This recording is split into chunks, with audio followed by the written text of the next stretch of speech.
ನಿಮಗೆ ತೂಗುದೀಪ ಶ್ರೀನಿವಾಸ್ ಅವರ ಸಂಪರ್ಕ ಇತ್ತಾ? ಅಂದರೆ ಯಾವಾಗಲೂ ಒಂದೆರಡು ಸಲ ಅವ್ರ ಮನೆ ಕಡೆ ಹೋದಾಗ ಅಂಕಲ್ ನಮಸ್ತೆ ಅಂಕಲ್ ನನಗೆ ವಿಶ್ಯು. ಬಟ್ ನಾನು ಫಸ್ಟಿಂದ ಏನಂದರೆ ವಿಲನ್ ಫ್ಯಾನ್ ನಾನು. ಸುಂದರ್ ಕೃಷ್ಣರಸ್ ಕಂಚಿನ ಕಂಠ, ಹೆಣ್ಣು ಬಾಳೆಹಣ್ಣು, ಹಣ್ಣು ತಿಂದಮೇಲೆ ಸಿಪ್ಪೆ ತಿಪ್ಪೆ, ಹೆಣ್ಣು ಬಾಳೆಹಣ್ಣು. ಅವತ್ತು ನಾನು ಸಿಲ್ಕ್ ಸ್ಮಿತಾ ಅವ್ರನ್ನ ನೋಡಿದ್ದು. ಓಹೋ. ನಿಜವಾಗ್ಲೂ ಆ ಮಾತಾಯಿನ ನೋಡಿ ನನಗೆ ಕೈ ಮುಗಿಬೇಕು ಅನಿಸ್ತಣ. ಅವಾಗ ಅವ್ರು ಕೊಡ್ತಿದ್ದ ಸಂಭಾವನೆ ಎಷ್ಟು ಸರ್ ಹೇಳಿ? ಎಷ್ಟು ಸಂಭಾವನೆ ಕೊಡ್ತಿದ್ದೆ? ಒಂದು ಹೆಣ್ಮಗಳು ಅವಳ ಮೈ ಮೇಲಿನ ಬಟ್ಟೆ ತೆಗಿತಾಳೆ ಅಂದರೆ ಆ ನೋವು ಸರ್, ಅದಕ್ಕೆ ನೋವು ಅವಳಿಗೆ.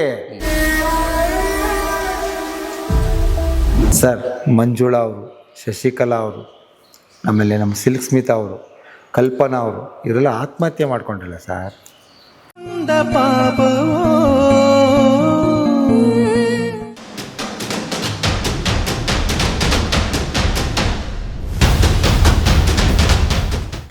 ನಾನು ಹೇಳಿಕೊಟ್ಟಿದ್ದು ಈ ಸಿನಿಮಾ ಸಂಬಂಧ ಹೇಗೆ ನಿಮ್ಮದು ಅಂತ. ನೋಡಿ 8ನೇ ಕ್ಲಾಸಲ್ಲಿ ಇದ್ದೆ ನಾನು. ಅವಾಗ ಇನ್ಕಲಲ್ಲಿ ಒಬ್ಬರು ಆರಾಧ್ಯ ಅಂತ ಪ್ರೊಡ್ಯೂಸರ್ ಇದ್ದರು. ಹಾಂ, ಹೋಗ್ಬಿಟ್ಟು ಅವರು ಓಕೆ, ಅವ್ರೊಂದು ಫಿಲಮ್ ತೆಗಿಬೇಕು ಅಂತಿದ್ರು. ಅದಕ್ಕೆ ಡೈರೆಕ್ಟ್ರು ಬಂದು ಭೀಮಾ ನಾಗರಾಜ್. ಹಾಂ, ಎಸ್ ಗೊತ್ತಾ. ಅವರು ಆ್ಯಕ್ಚುಲಿ ಪ್ರಜೆಗಳು ಪ್ರಭುಗಳು ಅವರೇ ತೆಗೆದಿದ್ದು. ಪ್ರಜೆಗಳು ಪ್ರಭುಗಳಿಗೆ ಅವರೇ ಕೆಲಸ ಮಾಡಿರೋದು. ಓಕೆ, ಪ್ರಜೆಗಳು ಪ್ರಭುಗಳು ತೆಗೆದಿದ್ದೇ ಭೀಮಾ ನಾಗರಾಜ್. ಹಾಂ ಹಾಂ ಹಾಂ ಹಾಂ. ಅವ್ರು ಹೇಳ್ತಿದ್ರು ಪ್ರಜೆಗಳ ಪ್ರಭುಗಳು ಮಾಡ್ತಿದ್ದೀನಿ. ದೇವರಾಜ್ ಫಸ್ಟ್ ಫಿಲಮ್ ಅದು ಪ್ರಜೆಗಳ ಪ್ರಭುಗಳು. ಹೌದು ಹೌದು. ಅವ್ರು ನಮ್ಮ ಬೃಂದಾವನ ಸ್ಟೇಷನ್ನಲ್ಲೇ ಶೂಟಿಂಗ್ ನಡೆದಿರೋದು. ಪ್ರಜೆಗಳ ಪ್ರಭುಗಳು ವಿಶ್ವಕುಮಾರ್, ಬಟ್ ಆ್ಯಕ್ಚುಲಿ ಇದ್ದಿದ್ದು ಕರಾವಳಿ ವಿಶ್ವಕುಮಾರ್. ಭೀಮಾ ನಾಗರಾಜ್ ಮಾಡಬೇಕು ಅಂತಿದ್ದು ಅದು. ಹಾಂ ಹಾಂ ಹಾಂ. ಕೇಳಿ, ಭೀಮಾ ನಾಗರಾಜ್ ಇಲ್ಲ ಪಾಪ ಈಗ ಅವರು ಹಾಂ ಹೋಗ್ಬಿಟ್ರು. ಭೀಮಾ ನಾಗರಾಜ್ ಎಲುಬುಗೂಡು ಅಂತ ಒಂದು ಸಿನಿಮಾ, ಒಳ್ಳೆ ಸ್ಟೋರಿ. ಹಾಂ, ಅದಕ್ಕೆ ಆರಾಧ್ಯ ಪ್ರೊಡ್ಯೂಸರು. ಎಲ್ಲ ಆಯಿತು. ನಾನು ಬಾಲ ನಟನ ಇದು ಕ್ಯಾರೆಕ್ಟರು ನಮ್ಮ ಅಪ್ಪಂಗೆ ಇಷ್ಟನೇ ಇಲ್ಲ ಫಿಲಮ್ ಕಳ್ಸೋಕ್ಕೆ. 8ನೇ ಕ್ಲಾಸ್ ಹುಡುಗ ನನಗ. ಮೊದಲೇ ಹಿಡ್ಕೊಂಡು ಸಾಯ್ತಾ ಇದ್ದಾನೆ, ಫಿಲಮ್ಗೆ ಎಕ್ಕುಟ್ಟೋಗ್ಬಿಡ್ತಾನೆ ಅವ್ರ ತಲೆಯಲ್ಲೆಲ್ಲ ಆಗ. ಆಮೇಲೆ ಏನಾಯ್ತು, ಭೀಮಾ ನಾಗರಾಜ್ ಬಂದು ನಮ್ಮ ಅಪ್ಪನ ಹೇಗೋ ಒಪ್ಸಿದ್ರು. ಫಿಲಮ್ ಶೂಟಿಂಗ್ ನೆಕ್ಸ್ಟ್ ಮಂತಿಂದ ಅಂತೇನೋ ಇತ್ತು. ನಮ್ಮ ಮನೆ ಬರೋಕ್ಕೆ ಆರಾಧ್ಯ ಹೋಗ್ಬಿಟ್ರು, ಫಿಲಮ್ ನಿಂತೋಯ್ತು. ಅದಾದ್ಮೇಲೆ ಚಿತ್ರ ನಟ ನಟಿಯರು ಬೇಕಾಗಿದ್ದಾರೆ ಬರ್ತಿತ್ತಲ್ಲ. ಹೌದೌದು. ನಾನು ಹೋದೆ ಬೆಂಗಳೂರು ಹುಡ್ಕೊಂಡು. ಶಿವಕುಮಾರ್ ಗೊತ್ತಿರ್ಬೇಕು ನಿಮಗೆ, ಕ್ರಾಂತಿವೀರ ಮೈಲಾರ ಮಾದೇವಪ್ಪ ತೆಗಿತೀವಿ ಅಂತ, ಅದರಲ್ಲೊಂದು ಕ್ಯಾರೆಕ್ಟರ್ ಕೊಡ್ತೀನಿ ಅಂತ. ಮಲ್ಲೇಶ್ವರಂ ಮನೆ, ಅವ್ರ ಮನೆಗೆ ಓಡಾಡಿ ಓಡಾಡಿ ಓಡಾಡಿ ಸಿಕ್ಕಾಪಟ್ಟೆ ಓಡಾಡಿದೆ, ಅದು ಆಗಲಿಲ್ಲ. ಕೊನೆಯಲ್ಲಿ ಏನಾಯಿತು, ಇದು ನಮ್ಮ ಸಂದೇಶ್ ನಾಗರಾಜ್ ಒಂದು ಸಿನಿಮಾ. ಯಾವುದು ಅಂದರೆ ಶಿವರಾಜ್ ಕುಮಾರ್ ಫಿಲಮ್. ಅದಕ್ಕಿಂತ ಮುಂಚೆ ಇದು ನಮ್ಮದು ಹೊಸ ಕಳ್ಳ ಹಳೆ ಕುಳ್ಳ, ದ್ವಾರಕೀಶೋರ್ದು. ಅದರಲ್ಲಿ ಒಂದು ಫೈಟಿಂಗ್ ಸೀನ್ಗೆ ನನ್ನ ಹಾಕ್ಕೊಂಡಿದ್ರು. ಯಾರು? ನಮ್ಮ ಕೃಪಾ. ಹಾಂ, ಬಾಮಾರ್ಯ ಸೇನಾನಿ ಅಲ್ಲ, ಬರೀ ಕೃಪಾ. ಅವನು ಫಿಲಮ್ಲೆಲ್ಲ ಇದು ಮಾಡ್ತಿದ್ದ. ಅವನಿಗೆ ಬಾಮಾರ್ಯ ಒಂದು ಫೈಟಿಂಗ್ ಸೀನ್ ಇದೆ ಅಂತ. ಅಲ್ಲಿ ಫೈಟಿಂಗ್ ಸೀನು ಯಾವುದು ಹೊಸ ಕಳ್ಳ ಹಳೆ ಕುಳ್ಳದಲ್ಲಿ, ರಾತ್ರಿ 12:30 1 ಗಂಟೆಗೆ. ಅವತ್ತು ನಾನು ಸಿಲ್ಕ್ ಸ್ಮಿತಾ ಅವ್ರನ್ನ ನೋಡಿದ್ದು. ಓಹೋ. ನಿಜವಾಗ್ಲೂ ಆ ಮಾತಾಯಿನ ನೋಡಿ ನನಗೆ ಕೈ ಮುಗಿಬೇಕು ಅನಿಸ್ತಣ. ಅದರಲ್ಲೊಂದು ಹಾಡಿದೆ, ಜಾಗರಣೆ ಜಾಗರಣೆ ಜಾಗರಣೆ ರಾತ್ರೋ ರಾತ್ರಿ ದುಮ್ ತಕ್ಕ ದುಮ್ ಅಂತ. ಯಾವ ಥರ ಅಂದರೆ ನಿಮಗೆ ಗೊತ್ತಲ್ಲ ಕ್ಯಾಬ್ರೆಟ್ ಡ್ರೆಸ್ ಯಾವ ಥರ ಇರುತ್ತೆ ಅಂತ. ಸರ್ ಆ ಕ್ಯಾಬ್ರೆ ಸೀನ್ ಆಗಿದ ತಕ್ಷಣ, ಕಟ್ ಅಂದಿದ ತಕ್ಷಣ ಒಂದು ಶಾಲ್ ತಂದು ಹೊತ್ಕೊಂಡ್ಬಿಟ್ಟು ಕೂತ್ಕೊಂಡ್ಬಿಡು. ಅವತ್ತು ಅವ್ರ ಕಾಲಿಗೆ ನಮಸ್ಕಾರ ಮಾಡಿದೆ ಸರ್. ಏಕೆಂದರೆ ಹೇಳ್ತೀನಿ ಕೇಳಿ ಸರ್, ಹಿಂದೆ ಡಿಸ್ಕೋ ಶಾಂತಿ, ಹಲಮ್ಮು, ಹೆಲನ್ನು, ಸಿಲ್ಕ್ ಸ್ಮಿತಾ, ಅನುರಾಧ, ಜೈಮಾಲಿನಿ, ಜ್ಯೋತಿಲಕ್ಷ್ಮಿ, ಇವ್ರಿಷ್ಟು ಜನ ಇದ್ದರೆ ಫಿಲಮ್ ಕ್ಯಾಬ್ರೆ ಡ್ಯಾನ್ಸ್. ಆ ಕ್ಯಾಬ್ರೆ ಡ್ಯಾನ್ಸ್ ನೋಡೋಕ್ಕೆ ಜನ ಹೋಗೋರು. ಅವಾಗ ಅವ್ರು ಕೊಡ್ತಿದ್ದ ಸಂಭಾವನೆ ಎಷ್ಟು ಸರ್ ಹೇಳಿ? ಎಷ್ಟು ಸಂಭಾವನೆ ಕೊಡ್ತಿದ್ರು? ಒಂದು 2-3 ಸಾವಿರ, 1,500-2,000. 2,000. ಅದ್ರಲ್ಲಿ ಕರ್ಕೊಂಬರೋನ್ಗೆ 500 ಕೊಟ್ಬಿಡೋರಲ್ಲ. ಅವ್ನು ಬೇರೆ ಇಸ್ಕೊತೀನಿ ನಾನು. ಕಷ್ಟಪಟ್ಟಿದ್ದಾರೆ ಅವ್ರು, ಕಷ್ಟಪಟ್ಟಿಲ್ಲ. ಆ ಕ್ಯಾಬ್ರೆ ಡ್ಯಾನ್ಸಿಂದಲೇ ಸುಮಾರು ಸಿನಿಮಾ ಓಡ್ಬಿಟ್ಟಿದೆ ಬಿಡಿ. ಇವತ್ತು ನೋಡಿ, ಜೋಕೆ ನಾನು ಬಳ್ಳಿಯ ಮಿಂಚು, ಕಣ್ಣು ಕಾತಿಯ ಅಂಚು, ಆ ಹಾಡಿಗೆ ಎಷ್ಟು ಓಡ್ಬಿಟ್ಟಿದೆ ಅಲ್ವಾ. ಅದೊಂದು ಪರಾಜಿತದಲ್ಲಿ ಒಂದು ಹಾಡಿದೆ ಗೊತ್ತಾ, ಈಗ ಅದು ಸುತ್ತಮುತ್ತಲು ಸಂಜೆಗತ್ತಲು ಮೆತ್ತ ಮೆತ್ತಗೆ ಮೈಯ ಮುಟ್ಟಲು ಇಲ್ಲೇ ಬಂತು ಸ್ವರ್ಗ, ಅದರಿಂದನೇ ಓಡ್ಬಿಟ್ಟಿದೆ ಫಿಲಮ್ಮು. ನನಗೆ ನಾನು ಯಾಕೆ ನಗ್ತೀನಿ ಅಂದರೆ, ನೀವು ಅಂಥ ಕ್ಯಾಬರೆ ಡ್ಯಾನ್ಸರ್ ಜೊತೆ ಎಲ್ಲ ಓಡಾಡಿಟ್ಟಿಟ್ಟು ಯಾವತ್ತಾದರೂ ನಿಮಗೆ ಅವ್ರ ಜೊತೆ ಇರಬೇಕು ಅಂತ ಅನಿಸುತ್ತಾ? ಸರ್ ಅವ್ರು ನೋಡಿದ್ರೆ ಯಾಕೆ ಹೇಳ್ತಿದ್ದೀನಿ ಗೊತ್ತಾ ಸರ್, ಪಾಪ ಅವ್ರ ಜೀವನದಿಂದ ತುಂಬ ಕಷ್ಟಪಟ್ಟು ಬಂದು ಸುಮ್ಮನೆ ಕ್ಯಾಬರೆ ಡ್ಯಾನ್ಸರ್ ಯಾರೂ ಆಗಲ್ಲ ಸರ್, ಅವ್ರು ನೋವಿಂದ ಬಂದಿರ್ತಾರೆ ಸರ್. ಒಂದು ಹೆಣ್ಮಗಳು ಅವಳ ಮೈ ಮೇಲಿನ ಬಟ್ಟೆ ತೆಗಿತಾಳೆ ಅಂದರೆ ಆ ನೋವು ಸರ್, ಅದಕ್ಕೆ ನೋವು ಅವಳಿಗೆ. ಹಸುವು ಎಲ್ಲದಕ್ಕಿಂತ ಕೆಟ್ಟದ್ದು ಸರ್, ಹಸುವು ಸರ್, ಹೊಟ್ಟೆ ಹಸು ತುಂಬ ಕೆಟ್ಟದು. ಆ ಒಂದು ಇದು ಅವ್ರನ್ನ ತಂದಿದೆ ಸರ್ ಅಲ್ಲಿಗೆ. ಶೋಕಿಗೆ ಬಂದಿಲ್ಲ ಅವರು, ಹೊಟ್ಟೆ ತುಂಬಿಸ್ಕೊಳಕ್ಕೆ ಬಂದಿರೋದು. ಅವಾಗ ಎಷ್ಟು ಕೊಡ್ತಿದ್ರು ಸರ್? 1,500-2,000 ರೂಪಾಯಿ. ಇವತ್ತು ಹೀರೋಯಿನ್ನು ಐಟಮ್ ಸಾಂಗ್ ಅಂತ ಮಾಡ್ತಾರೆ ಸರ್. ಒಂದು ಐಟಮ್ ಸಾಂಗ್ ಎಷ್ಟು ಕೊಡ್ತಾರೆ ಸರ್ ಅವ್ರಿಗೆ? 1,5-2 ಕೋಟಿ ಕೊಡ್ತಾರೆ. ಎಷ್ಟು ವ್ಯತ್ಯಾಸ ನೋಡಿ ಸರ್. ಆ ಹೆಣ್ಮಕ್ಳು ತುಂಬ ಸರ್, ನಿಮಗೆ ನೋಡಿದ್ರೆ ಸರ್ ನಿಜವಾಗ್ಲೂ ಬೇಜಾರಾಗೋದು ಸರ್. ನಮ್ಮ ಆಗಿನ ಹೀರೋಯಿನ್ಗಳಾಗಲಿ ಕ್ಲಬ್ ಡ್ಯಾನ್ಸರ್ಗಳಾಗಲಿ ಪಾಪ ಅವ್ರಿಗೊಂದು ಪಟ್ಟ ಕಟ್ಟಿರೋರು ಸರ್. ಸರ್ ಮಂಜುಳಾ ಅವರು, ಶಶಿಕಲಾ ಅವರು, ಆಮೇಲೆ ನಮ್ಮ ಸಿಲ್ಕ್ ಸ್ಮಿತಾ ಅವರು, ಕಲ್ಪನಾ ಅವರು, ಇವರೆಲ್ಲ ಆತ್ಮಹತ್ಯೆ ಮಾಡ್ಕೊಂಡ್ರಲ್ಲ ಸರ್. ನಮ್ಮ ಕಣ್ಗೆ ಅವ್ರು ಹೀರೋಯಿನ್ನು ಸರ್. ಅವ್ರ ಒಳಗಡೆ ಇರೋ ನೋವು ಅವ್ರಿಗೆ ಮಾತ್ರ ಗೊತ್ತಿತ್ತು ಸರ್. ಈಗ ಗಣೇಶ್ ಅವ್ರು ಏನು ಬಟ್ಟೆ ಹಾಕಿದರೆ ತುಂಬ ಚೆನ್ನಾಗಿ ಕಾಣ್ತಿದೆ ಸರ್, ಒಳ್ಳೆ ಕಾರಲ್ಲಿ ಬಂದಿದ್ದೀರ ಸರ್, ನಿಮ್ಗೇನು ಕಮ್ಮಿ ಅಂತೀನಿ ಸರ್. ಆದರೆ ನಿಮ್ಮ ಕಾಚ ತೂತಾಗಿರೋ ನಿಮ್ಮ ಮಾತ್ರ ಗೊತ್ತಿರುತ್ತೆ ಸರ್. ಇನ್ನರ್ ಫೀಲಿಂಗು ಯಾರಿಗೂ ಗೊತ್ತಾಗಲ್ಲ ಸರ್. ಆ ನೋವಲ್ಲಿ ಬಂದಿದ್ದಾರೆ ಸರ್ ಅವರು. ಅವನ್ನೆಲ್ಲ ನೋಡಿದ್ರೆ ಒಂದು ಪೂಜ್ಯ ಭಾವನೆ. ಅಂದರೆ ನಮಗೆ ಆಗಿನ ಏಜಲ್ಲಿ ಕ್ಲಬ್ ಡ್ಯಾನ್ಸ್ ಅನಿಸಿತ್ತು. ಈಗ ನೆನೆಸ್ಕೊಂಡ್ರೆ ಆ ಹಸಿವು ಅನ್ನೋದು ಯಾವ ಥರ ಆ ಹೆಣ್ಮಕ್ಳಿಗೆ ಮಾಡಿಸಿದೆ ಅಂತ ಅನಿಸುತ್ತೆ ಸರ್. ಹೌದು, ಅವ್ರು ತಮ್ಮ ಸ್ವಂತಕ್ಕೋಸ್ಕರ ಮಾಡ್ಕೊಳ್ಳಿಲ್ಲ, ಮಕ್ಕಳು ಮನೆ ನಿರ್ವಹಣೆ ಅದಕ್ಕೋಸ್ಕರ ಮಾಡ್ತಿದ್ರು ಸರ್. ಅವ್ನು ಕರ್ಕೊಂಡೋಗೇನು ಕಾರ್ ಬರ್ತಿತ್ತ ಸರ್? ಆಟೋಲೋ ಯಾವುದೋ ಒಂದು ಬಾಡಿಗೆ ಕಾರ್ ಮಾಡ್ಕೊಂಬರು. ಆಗಿನ ಇದರಲ್ಲಿ ಊಟ ಇವತ್ತು ನಿಮಗೆ ಗೊತ್ತು ಸರ್ ಯಾವ ಥರ ಇತ್ತು ಆಗಿನ ಪರಿಸ್ಥಿತಿ. ಯಾವ ಥರ ಇತ್ತು ಅಂದರೆ, ನಮ್ಮ ಅಶ್ವಥ್ ಅವರೇ 200-300 ರೂಪಾಯಿಗೆಲ್ಲ ಸಿನಿಮಾ ಮಾಡಿಬಿಟ್ಟಿದ್ದಾರೆ ಸರ್. ಅಷ್ಟು ಕಷ್ಟ ಇತ್ತು ಸರ್. ಇವತ್ತೆಲ್ಲ ಕೋಟಿ ವ್ಯವಹಾರನೇ. ಬಟ್ ಡಿಸ್ಕೋ ಶಾಂತಿ ಅವ್ರನ್ನ ಹೊಸ ಕಳ್ಳ ಹಳೆ ಕುಳ್ಳಲ್ಲಿ ನೋಡಿತ್ತು. ಅದರಲ್ಲಿ ಒಂದು ಆ್ಯಕ್ಟಿಂಗ್, ಅದು ಹೊಸ ಕಳ್ಳ ಹಳೆ ಕುಳ್ಳ ದ್ವಾರಕಿಸ್ತ ವಿಷ್ಣುವರ್ಧನ್ ಅವ್ರಿಗೂ ಇವ್ರಿಗೂ ಭಿನ್ನಾಭಿಪ್ರಾಯ ಬರ್ತಾನೆ ಇರ್ತದೆ. ಬಂದಾಗ ಅವಾಗ ಏನು ಮಾಡಿದ್ರು, ಶಶಿಕುಮಾರ್ ಇಂಟ್ರೊಡ್ಯೂಸ್ ಮಾಡಿದ್ರು. ಹೊಸ ಕಳ್ಳ ಅಂದರೆ ಶಶಿಕುಮಾರ್, ಹಳೆ ಕುಳ್ಳ ಅಂದ್ರೆ ಇವ್ರೇನು. ಕಳ್ಳ ಕುಳ್ಳ ಬಂದಿತ್ತಲ್ಲ, ಕಳ್ಳ ಕುಳ್ಳದೇನು ಮಾಡಿದ್ರು, ಇದನ್ನ ಹೊಸ ಕಳ್ಳ ಹಳೆ ಕುಳ್ಳ ಅದೇ ಮಾಡಿದ್ರು. ಅದು ಸುಮಾರು ಓಡಲಿಲ್ಲ ಸುಮಾರಾಗಿ. ಅದಾದಮೇಲೆ ಅರುಣೋದಯ ಸಂದೇಶ್ ನಾಗರಾಜ್ ಅವ್ರ ಫಿಲಮ್, ಅದರಲ್ಲೊಂದು ಸೀನ್ ಕೊಟ್ಟರು ನನಗೆ, ಒಂದು ವಿಲನ್ ರೋಲ್ ಕೊಟ್ಟು. ಅದನ್ನು ಮಾಡಿದೆ. ಅವಾಗ ಸಂದೇಶ್ ನಾಗರಾಜ್ ಅವ್ರು ಹೇಳ್ತಿದ್ದು, ವಿಜಯಲಕ್ಷ್ಮಿ ಅವ್ರ ಹೀರೋಯಿನ್ನು, ಹುಷಾರು ಕಣೋ, ನಿಂಗೆ ರೇಪ್ ಸೀನ್ ಕೊಟ್ಟಿದ್ದೀನಿ, ಮೊದಲೇ ಸಣ್ಣಗಿದ್ದಾಳೆ, ಹೇಳಿದ್ರೆ ಮುರಿದೋಗ್ಬಿಡ್ತಾಳೆ, ಇಲ್ಲ ಅಣ್ಣ ಮೇಂಟೈನ್ ಮಾಡ್ತೀನಿ. ಅವಾಗ ರಮೇಶ್ಗೂ ನನಗೂ ಫೈಟಿಂಗು ಅದಾಯಿತು. ಅದಾದಮೇಲೆ ಕಾಲಾಯ ತಸ್ಮೈ ನಮಃ ಅಂತ ಒಂದು ಒಳ್ಳೆ ರೋಲ್ ಕೊಟ್ಟರು, ಒಳ್ಳೆ ಕ್ಯಾರೆಕ್ಟರ್. ಅದರಲ್ಲಿ ಒಂದು ಸ್ವಾಮೀಜಿ ರೋಲ್ ಕೊಟ್ಟರು, ಅದನ್ನು ಮಾಡಿದೆ. ಅದಾದಮೇಲೆ ನಾನು ಮತ್ತು ಗುಂಡ ಪಾರ್ಟ್ 2 ಮಾಡಿದೆ, ಅದರಲ್ಲೂ ಒಂದು ಸ್ವಾಮೀಜಿ ರೋಲ್ ಕೊಟ್ಟರು. ಓಕೆ, ನನ್ನ ಹಣೆ ಬರ ನೋಡಿ, ವಿಲನ್ ಆಗಬೇಕು ಅಂತ ಭಾರಿ ಆಸೆ ಇತ್ತು ನನಗೆ, ಸ್ವಾಮೀಜಿ ರೋಲ್ಗಳೇ ಸಿಗ್ತಾ ಬಂತು. ಅದಾದಮೇಲೆ ಲೋಕೇಶ್ ಏನು ಮಾಡ್ದ, ಗಾಂಧಾರಿ ಸಿನಿಮಾದಲ್ಲಿ ಸ್ವಾಮೀಜಿ ರೋಲೇ ಕೊಟ್ಟ. ಇದ್ಯಾವ ಹಣೆ ಬರ ಮಾರಿಯ ಅಂತ.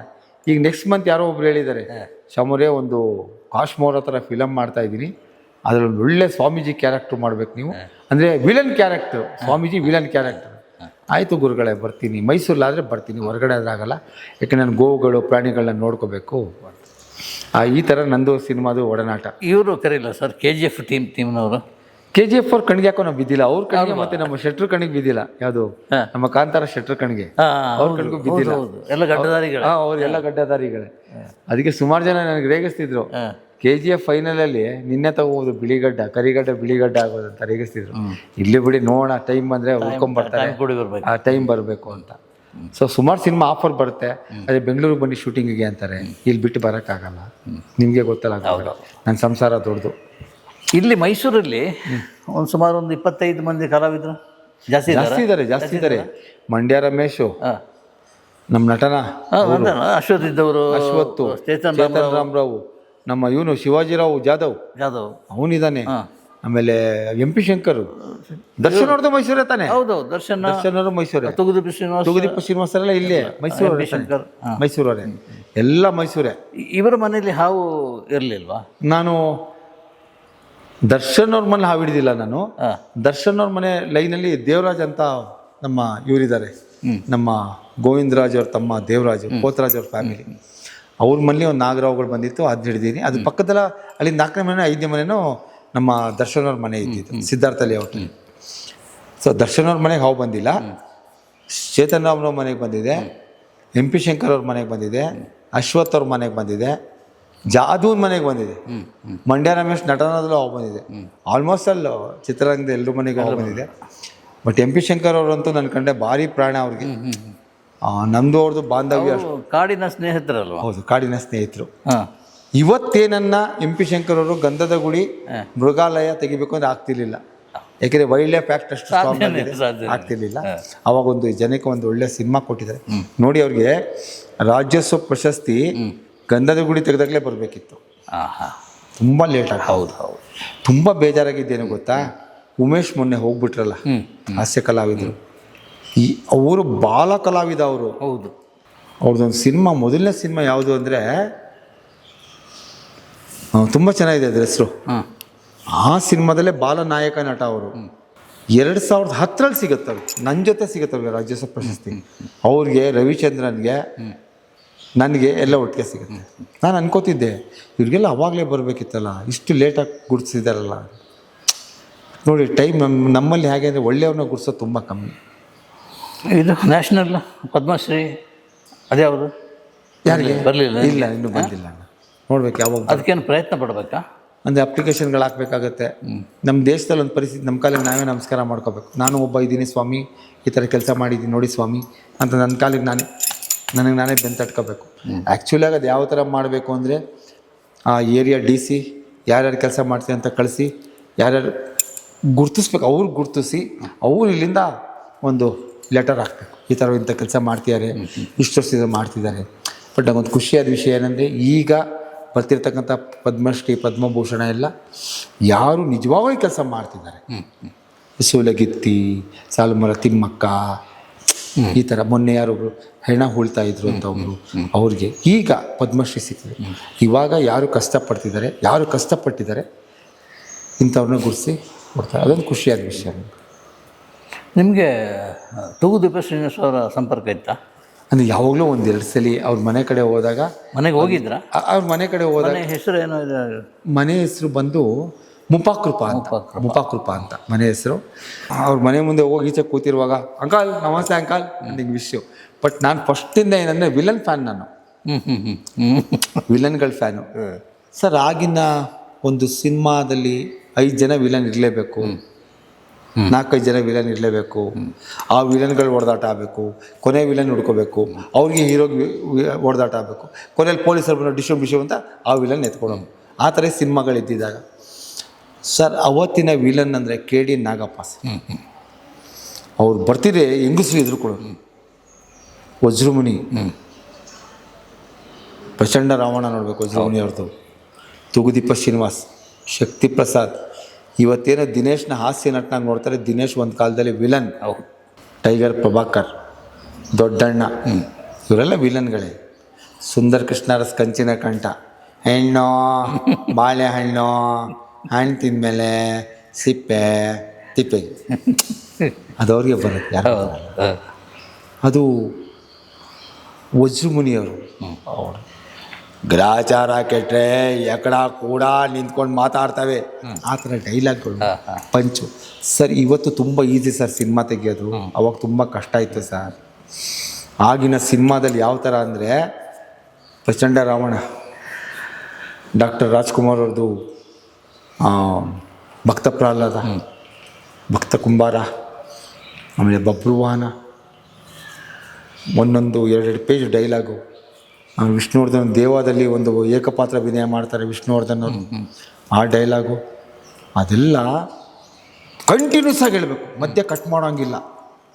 ಎಸ್. ಇವಾಗ ಬೇಕಾದ್ರೆ ನಂಗೆ ಆ ಡೈಲಾಗ್ ಕೊಡಿ ಸರ್, 1 ಲೈನ್ ಹೇಳ್ತೀನಿ ಸರ್, 1 ಲೈನ್ ಹೇಳಿದ ತಕ್ಷಣ ನೀವು ನೆಕ್ಸ್ಟ್ ಜಾಯಿನ್ ಮಾಡ್ಕೋತೀರ, ಅಷ್ಟು ಈಸಿಯಾಗಿದೆ. ಅವಾಗ ರೋಲ್ ಹೋಗ್ಬೇಕಿತ್ತಲ್ಲ. ಪುಟ್ಟಣ್ಣ ಕಣಗಾಲ್ ಯಾವ ಥರ ಅಂದರೆ, ಆರ್ತಿ ಅವರು ನಮ್ಮ ಸರೋಜಮ್ಮ ಅಂತ ಅವರು ಮೇಡಮ್, ಅವ್ರ ತಂಗಿ ಆರ್ತಿ ಅವರು ಒಂದು ಮೈಸೂರಲ್ಲೇ ಇದ್ದಿತ್ತು. ಓಕೆ. ಅವ್ರ ತಂದೆ ಗೊತ್ತಿರಲಿಲ್ಲ, ಅವ್ರು ಸಿನಿಮಾಗೆ ಬರುವಾಗ, ಆಮೇಲೆ ಗೊತ್ತಾಗಿತ್ತು. ಪುಟ್ಟಣ್ಣ ಕಣಗಾಲ್ ಇಂಟ್ರೊಡ್ಯೂಸ್ ಮಾಡಿದವರು ಅವ್ರನ್ನ, ವಿಷ್ಣುವರ್ಧನ, ಅಂಬರೀಷ್ನ. ಅಲ್ಲ, ನಿಜವಾದ ಹೀರೋ ಯಾರು ಅಂದರೆ direct is the real hero. ಹೌದು ಡೈರೆಕ್ಟ್ರೆ ಹೌದು. ಅವಾಗ ಅವ್ರು ಯಾವ ಥರ ಪುಟ್ಟಣ್ಣ ಅಂದರೆ ಕೋಪಿಷ್ಟ ಅಂತೆ, ಹೊಡೆದೇ ಬಿಡೋರಂತೆ ಸರ್. ಆ ಥರ ಹೊಡೆಸ್ಕೊಂಡಿದ್ದಕ್ಕೇ ವಿಷ್ಣುವರ್ಧನು, ಆರ್ತಿ, ಕಲ್ಪನಾ, ಆಮೇಲೆ ಪದ್ಮಾ ವಸಂತಿ, ಅಪರ್ಣ, ಮಸಣದವು ಅಪರ್ಣ, ಅವರೆಲ್ಲ ಒಂದು ಕಲ್ಲಿನ ವಿಗ್ರಹನ ತಗೊಂಡು ಬೇಡದೇ ಇರೋದನ್ನ ತೆಗೆದು ಒಂದು ಸುಂದರವಾದ ಶಿಲೆ ಮಾಡಿದ್ರು. ಅವರು ಬೇಡದಿರೋದ್ನೆಲ್ಲ ತೆಗೆದಾಕೋದು. ಆ ಥರ ಒಂದು ಇದನ್ನು ಮಾಡಿ ಕೋಪಿಷ್ಟ ಅಂತ ತುಂಬ. ಅವಾಗೆಲ್ಲ ಬಾಕ್ಸ್ ಕ್ಯಾಮ್ರಾ ಅಲ್ವಾ, ಒಂದು ಅಲ್ಲಿ ಗೀಟ್ ಹಾಕ್ಬಿಟ್ಟು ಅಷ್ಟರಲ್ಲೇ ನಾವು ನಟನೆ ಮಾಡಬೇಕು. ಒಂಚೂರು ಈಚೆ ಹೊಟ್ಟೋದ್ರೂ ಸಿಗ್ತಿಲ್ಲ, ಈಚೆ ಅಷ್ಟರಲ್ಲೇ ಮಾಡಬೇಕಿತ್ತು. ಅಷ್ಟಕ್ಕಷ್ಟು ದೊಡ್ಡ ಕ್ಯಾಮ್ರಾ, ಆ ಕ್ಯಾಮ್ರಾದು ಸೌಂಡು ಗ್ರರ್ ಅನ್ನೋದು, ಅಪ್ಪಿ ತಪ್ಪಿನ ಸರಿಗೆ ಬಲ್ಲಂದ್ರೆ ಎಷ್ಟು 1 ನಿಮಿಷಕ್ಕೆ ಎಷ್ಟೋ ಮೀಟ್ರ್ ರೀಲ್ ಓಡ್ಬಿಡೋದಂತೆ ಸರ್. ರೀಲ್ ತಿನ್ಬಿಟ್ಟಲ್ಲ ಅಂತ ಹೊಡೆಯೋರಂತೆ, ಬೈಯೋರಂತೆ, ಆಮೇಲೆ ಸಮಾಧಾನ ಮಾಡೋರಂತೆ. ಈಗ ಆ ಥರ ಡೈರೆಕ್ಟರ್ಗಳು ತುಂಬ ಕಮ್ಮಿ ಸರ್. ಸೊ ಆ ಥರದ್ದೆಲ್ಲ ನೋಡ್ಕೊಂಬಂದಿದ್ದೀನಿ ಸರ್. ಆಗ ನಿಜವಾಗ್ಲೂ ಅವಾಗ ಈ ಥರ ಆ್ಯಂಡ್ರಾಯ್ಡ್ ಇದ್ದಿದ್ರೆ ಎಲ್ಲರ ಜೊತೆ ಒಂದು ಫೋಟೋಗಳು ತೆಗೆಸ್ಕೊಂಡು ಇದು ಮಾಡ್ಬಿಟ್ಟಿದ್ದೆ ಸರ್. ಇದು ಸರ್ ವಸಂತ ಗೀತ ಶೂಟಿಂಗ್ ಟೈಮಲ್ಲಿ ನಮ್ಮ ಸ್ಕೂಲ್ ಹಿಂಭಾಗನೇ ಪುನೀತ್ ಚಿಕ್ಕ ಹುಡುಗ ಅವಾಗ ಯಾದಗಿರಿಯೆಲ್ಲ ತೆಗಿತಿದ್ರು. ನಮಗೇನು ಸಂಭ್ರಮ ಅಂದರೆ ರಾಜಣ್ಣ ಅವ್ರನ್ನ ನೋಡಿದ್ವಿ ಅಂತ. ಅನುರಾಗ ಅರಳಿತು ಸಿನಿಮಾ ಇಲ್ಲೇ ಒಂದು ಇದರಲ್ಲಿ ನಡೆದಿದ್ದು, ಒಂದು ಕಾರ್ಖಾನೆಯಲ್ಲಿ, ಶಿವಮೊಗ್ಗ ಸ್ಟೀಲ್ಸ್ ಅಂತ ಒಂದು ಫೈಟಿಂಗ್ ಸೀಲ್ ಸರ್ ಇದೆ ರಿಂಗ್ ರೋಡಲ್ಲಿ. ಯಾವುದು ರಿಂಗ್ ರೋಡ್ ಆಗಿಲ್ಲ, ಬರೀ ಎಲ್ಲ ಖಾಲಿ ಮೈದಾನ. ಇವತ್ತು ನೋಡಿದ್ರೆ ಮನೆಗಳಾಗ್ಬಿಟ್ಟಿದೆ. ಅಲ್ಲಿ ಫೈಟಿಂಗ್ ಸೀನ್ ನೋಡೋಕ್ಕೆ ಏನು ಖುಷಿ ಅಂದರೆ, ರಾಜ್ಕುಮಾರ್ ಸೈಕಲಲ್ಲಿ ಬರಬೇಕು, ರಾಜ್ಕುಮಾರ್ ಸೈಕಲಲ್ಲಿ ಕೂಡಿಸಿ ಈಗ ಟೈಟ್ ಪಾಯಿಂಟು ಸರ್, ಕೂಡಿಸಿ ಸೈಕಲಲ್ಲಿ ಫೈಟಿಂಗ್ ಸೀನು. ಏನು ಸರ್ ಆಗ ಇದರಲ್ಲಿ ಸರ್ ನಿಜವಾಗ್ಲೂ. ಇವಾಗೇನೋ ಜಿಮ್ಮಿ ಎಲ್ಲ ಬಂದ್ಬಿಟ್ಟಿದೆ. ಅವಾಗ ಜಿಮ್ಮಿ ಏನಿಲ್ಲ, ಇವರೇ ಎತ್ಕೊಂಡು ನೋಡಿ ತಪ್ಪ ಕ್ಯಾಮ್ರಾ, ಕಷ್ಟ ಇತ್ತು ಸರ್. ತುಂಬ ಚೆನ್ನಾಗಿ. ದರ್ಶನ್ ಸಂಪರ್ಕ ಇದೆಯಾ? ದರ್ಶನ್ ಅವ್ರದ್ದು ಸರ್ ಹೇಳ್ತೀನಿ ಕೇಳಿ. ದರ್ಶನ್ ಅವ್ರನ್ನ ಒಂದು ನಾವು ನಮ್ಮ ಧ್ರುವ ಕುಮಾರ್ ಅವರು ಹಾಲು ಕರೆಯೋ ಸ್ಪರ್ಧೆ ಕರೆಸಿದಾಗ ನಾವು ಅವರು ವೇದಿಕೆ ಮೇಲೆ ಭೇಟಿಯಾದ್ವಿ. ಅದಾದಮೇಲೆ ದರ್ಶನ್ ಅವ್ರಿಗೆ ಒಂದು ಆಕ್ಸಿಡೆಂಟ್ ಆಗುತ್ತೆ ಸರ್. ಅವರೊಂದು ತಪ್ಪು ಮಾಡಿದ್ದೆ, ನಾನು ಹೇಳಿದೆ ಸರ್ ಅವ್ರಿಗೆ, ದಯವಿಟ್ಟು ಶಿರಡಿಗೆ ಹೋಗಿ ಬಂದ್ಬಿಡಿ ಅಂತ ಅಲ್ಲಿ ಹೇಳಿದೆ ಸರ್. ಆಮೇಲೆ ಈಚೆ ಕಡೆ ಬಂದೆ, ವಿಜಯಲಕ್ಷ್ಮಿ ಅವ್ರು ಕೂತಿದ್ರು. ಮೇಡಮ್ ಹೇಳಿದೆ, ಮೇಡಮ್ ಎಲ್ಲ ಒಳ್ಳೇದಾಗುತ್ತೆ, ಒಂದ್ಸಲ ದಯವಿಟ್ಟು ಶಿರಡಿಗೆ ಹೋಗಿ ಬನ್ನಿ ಅಂತ ಹೇಳಿದೆ. ಈಗಿನ ಪರಿಸ್ಥಿತಿ ಕೆಟ್ಟಗಳಿಗೆ ಎಲ್ರಿಗೂ ಬರುತ್ತೆ ಸರ್. ಯಾರು ಬೇಕು ಅಂತೆಲ್ಲ ಮಾಡಲ್ಲ.